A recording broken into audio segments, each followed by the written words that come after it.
What's up, my wizards? Dev from the place we have decks. Here's a thing here, in fact. This is Naya Burns right here. Yeah, it turns out a lot like a mono-red burn deck. We're splashing one card from white in the main, one card from green in the main, because we're about to lose Lightning Strike and Stoke the Flames. Two pretty seriously stinking important cards. So how do we best mitigate that?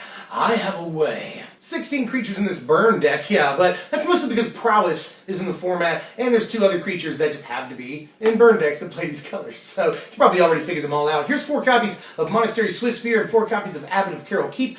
Starting to look an awful lot like mono red aggro already. I understand that. But these two creatures are absolutely vital to any burn strategy we want to play in Standard. And Swiftspear is vital to burn strategies in Modern and Legacy. She's going to be around forever. She's here to stay. I don't know about Abbott, but he's really good in Standard right now and perfect in this thing. We're playing 4 copies of Soulfire Grandmaster. Again, I don't really think there's any explanation needed here. We are a burn deck. We have the lands for white, and we should cast this. The only white card in the main deck. We are playing white cards in the sideboard, which I don't believe we can say for green. We only have the 1 green card in the entire 75, but this is absolutely necessary and helps us get in some neat little loops, gives us a long game, yada yada. I mean, Soulfire Grandmaster has to go in the deck. And here's the one that's going to need some explaining just because of the number of copies of playing of the lady. This is 4 playset copies of Chandra Fire of Kaladesh. Now, here's the thing, comments section, which I understand if you have a problem with that.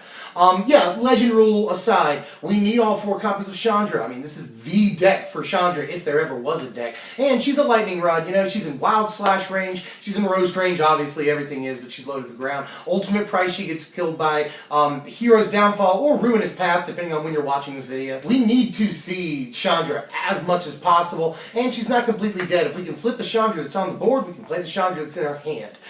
Not to mention, this is the Planeswalker that will most often, I think, in Standard, die to her ultimate. You know, you're going to activate her ultimate as soon as you get it. That wipes her out. You can play your other Chandra that you've been sitting on.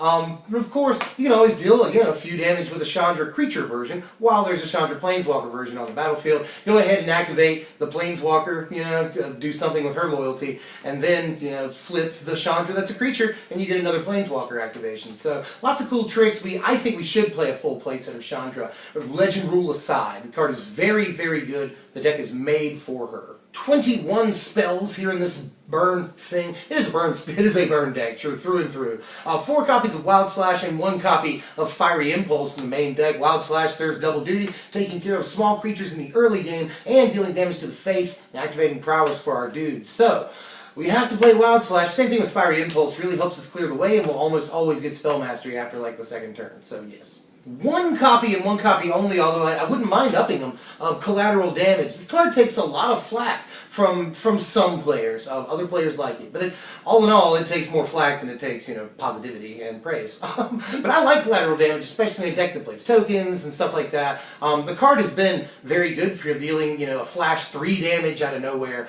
And not only that, but activating prowess on our guys, you know, we can, you know, it's Soulfire Grandmaster likes to make this lifelink.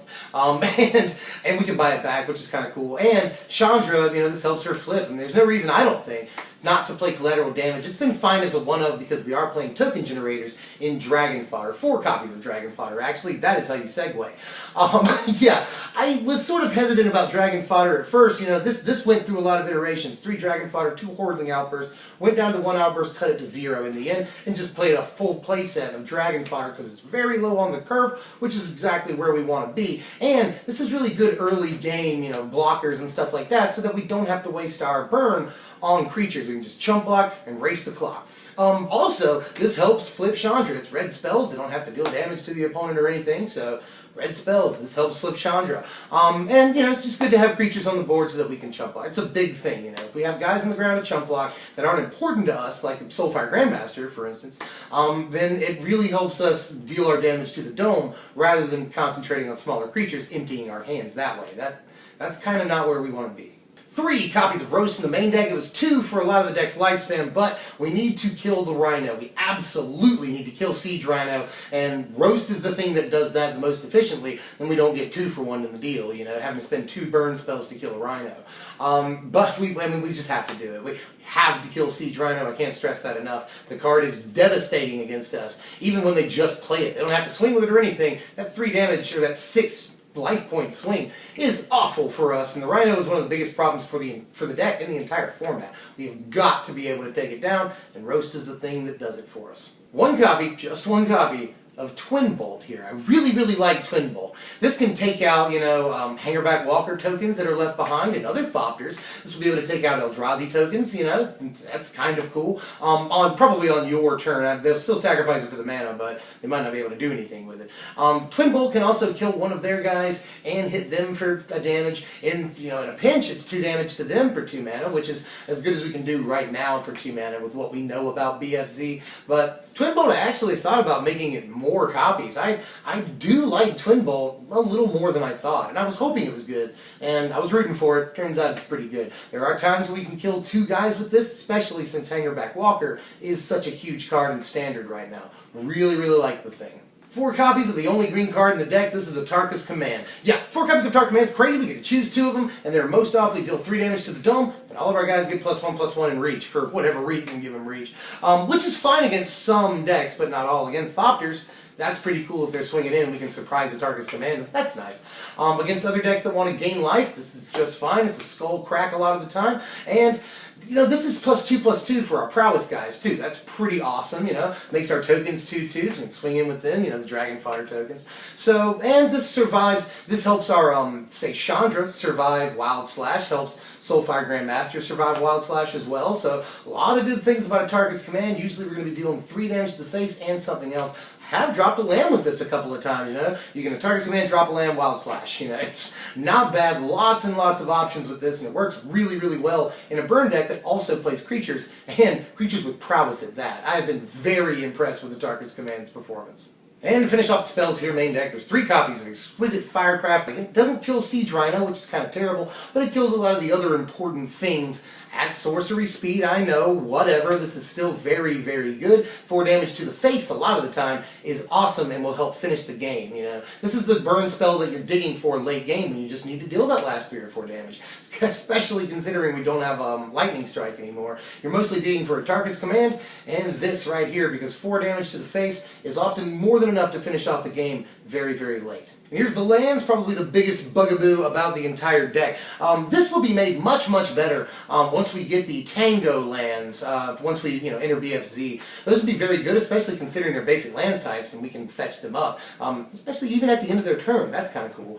So there's a lot of cool stuff that we can do. There goes Mario! No, Mario! And here's the sideboard, probably the most versatile thing about the deck. We have tools against a lot of stuff, but we still take a hit when it goes into game 2 and 3, A lot of boards do very, very well against us, and we're just trying to address threats that we have issues with. There's some special things in here, you see the mountain, that goes along with the Magmatic Insight if we want to go longer, and the Molten Vortex, which has been very, very good out of the sideboard against especially control decks. It's a guaranteed way to get damage through. We don't have to cast spells to do it. And decks that go long, a lot of there's nothing worse than drawing a land when you're playing aggro that you don't need. So Molten Vortex really helps mitigate that, and the one-of copy of Magmatic Insight. But if we want to do all that, we might want to add the other mountain. Here are the power rankings for this deck, and I believe in these power rankings. I stand by them, man. A 65 when all's said and done there, which is a very, very good score. I think by a couple of points the highest score we've done in a while here. And the deck performs that way. Of course, it has its problems. The biggest problem being Abzan, which is what hurts the versatility score so much. Abzan is probably the most played deck in this format right this second, and will be as long as Siege Rhino and Abzan Charm, especially Siege Rhino, are in the format. And Siege Rhino is the biggest problem the deck has. So we have to be able to take care of that. And that's the only thing that really hurts us in the versatility department. We've got to be able to take care of Rhino, and oftentimes we can. It's just, do we win the race ultimately? We can take care of the Rhino, but is he too much of a setback for us in the meantime? Too much of a speed bump for us to finish the game out? That's a problem. And Abzan's going to be a thing for a while. So that's the only thing that really hurts the deck, is its performance against Abzan, which only gets marginally better post-boards. But maybe you guys will have some ideas in the board to finish that. Maybe the 4th row should be in the board, even with the Valorous Stances. But the only other thing I really wanted to address here is the consistency rating. The consistency would be much higher if the land base was a little bit more solid. It's slightly shaky the way it is now. You can tell we've only got 7 or 8 sources for white and green right now, and we're sort of very, very heavily slanted towards red sources, which is reflected in the build of the deck, yes, but we only need 1 white mana. or 1 green mana to do the things we need to do. But sometimes it either hinders our ability to get red mana, or if we don't have, the green mana we need for a target's command all game, we're hunting for it. And that really is a terrible feeling. So I think that's going to be made much, much better in just a month now when BFZ comes out. The consistency rating will get better. So the deck only stands to get better, I think, depending on what we get. Obviously, there's going to be huge Eldrazi and stuff like that. I think the format might actually get way bigger. So a deck like this might be okay, or it might be crushed. We have no idea. It could go way up under all the things those decks are doing, and gain a ton of life with Soulfire Grandmaster in the process, and Seeker of the Way out of the sideboard, and really put us way ahead of all these big ramp decks. But this is all speculation for now. I have tested it against one thing that I've been building for BFZ, but I'm not going to talk about that deck anymore until after BFZ is fully spoiled, but I'll get there. That's all I've got for now for this deck. If you can't tell, I'm very excited about this deck. I have had a blast playing it. I am a mono red or burn player at heart. I was a control player, by the way, a little information about me. I was a control player for a decade. For like 3 years I was terrible at the game, and I started getting better. I was a combo player for a year. I was a control player for the majority of my Magic lifespan. Now the last, maybe 7 or 8 years, I've been drifting towards mono, or not mono, but aggro. I really, really like playing aggro with a lot of action, a lot of decision making, which people don't give it enough credit for, by the way. There's a lot of decision making in aggro. There absolutely is. And it's a really fun deck to play, so I've been drifting towards that. And I really, at the core of my being, love playing this deck. You've always got an option, you've always got something that you're digging for, which is a cool feeling when you're playing. So you can't tell, I'm all smiles, and I'm out of words because I can't express how much I like the deck. I've really, really enjoyed it. And I've tried to, even saying that, I've tried to be as objective as possible with the power rankings. But I like the deck a lot. Hope you do too. Next, we are going to do a thing. Probably mono black aggro, or just mono black. I've got like 3 different ideas, so I might do a triple deck tech for that, 3-in-1 video. We'll have to see how you guys feel about that. But so many different cool things we can do with a budget mono black deck in this format that I might just be like, I like this, and this, and this, and this. There's a lot of options. So yeah, I'll be doing that next. Hope you guys are excited. I had a lot of people tell me I should do mono black. So you guys are going to get your day soon. I'm Dev from SBMTG. If you enjoyed the content, please do this for us. Like, share, comment, subscribe. We're trying to grow even more than we have lately, which is a lot. We're trying to be, one of the Magic channels on YouTube. You guys can help us out a lot with that, so please do. Again, I'm Dev from SBMTG. Thank you, sincerely, thank you for watching, my wizards.